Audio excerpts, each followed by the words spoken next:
Welcome to తొలి వార్త. ప్రజల కోసం ప్రజల పక్షం వార్తలు చదువుతుంది మీ మాధురి.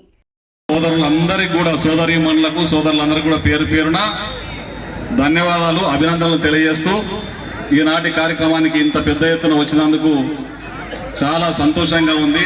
ఈ ఉత్సవాన్ని ఇప్పుడే అన్నగారు చెప్పారు, ఈ ఉత్సవాన్ని యాదవులలోని నాయకత్వాన్ని వెలికి తీయడానికి, యాదవులలోని ఐక్యతను చాటి చెప్పడానికి ఈ ఒక ఉత్సవాన్ని 50 సంవత్సరాలుగా నిర్వహించడం జరిగిందని.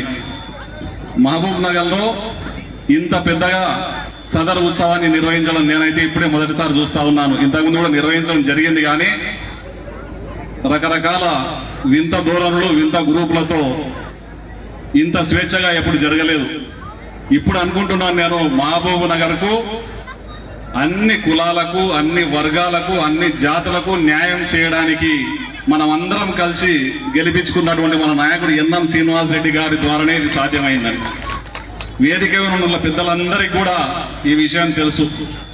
స్వేచ్ఛాయుత వాతావరణంలో అన్నదమ్ముల్లాగా ఇంతకుముందు మనం మాట్లాడుకున్నాం, ఎన్నో పండుగలు జరుపుకున్నాం, అన్ని కులాలు మతాలు జాతులు అన్ని కూడా ఏకమై జరుపుకునేటోళ్ళం.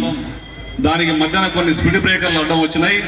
ఆ స్పీడ్ బ్రేకర్లను తొలగించుకొని మీ అందరి ఆశీర్వాదంతో మళ్ళా స్వేచ్ఛాయుత వాతావరణంలో ఇటువంటి పండుగ నిర్వహించడానికి సహకరించినటువంటి ప్రజలందరికీ మనస్ఫూర్తిగా అభినందనలు తెలియజేస్తూ ఈ స్టేజ్ నుంచి ఇటువంటి నాయకుని ఎంచుకున్నందుకు ప్రతి ఒక్క విషయంలో కూడా వైద్యం విద్య నాయకులను పోరాట పటిమ కలిగినటువంటి నాయకులను చదువులో కానీ నాయకత్వంలోని మెలికల్లాగా తయారు చేయాలని చెప్పి ఎంతో ముందు చూపున్న నాయకుడు ఎన్ఎం శ్రీనివాస్ రెడ్డి గారు. అది గుర్తించాలని మీ అందరికీ తెలియజేస్తా ఉన్నాను.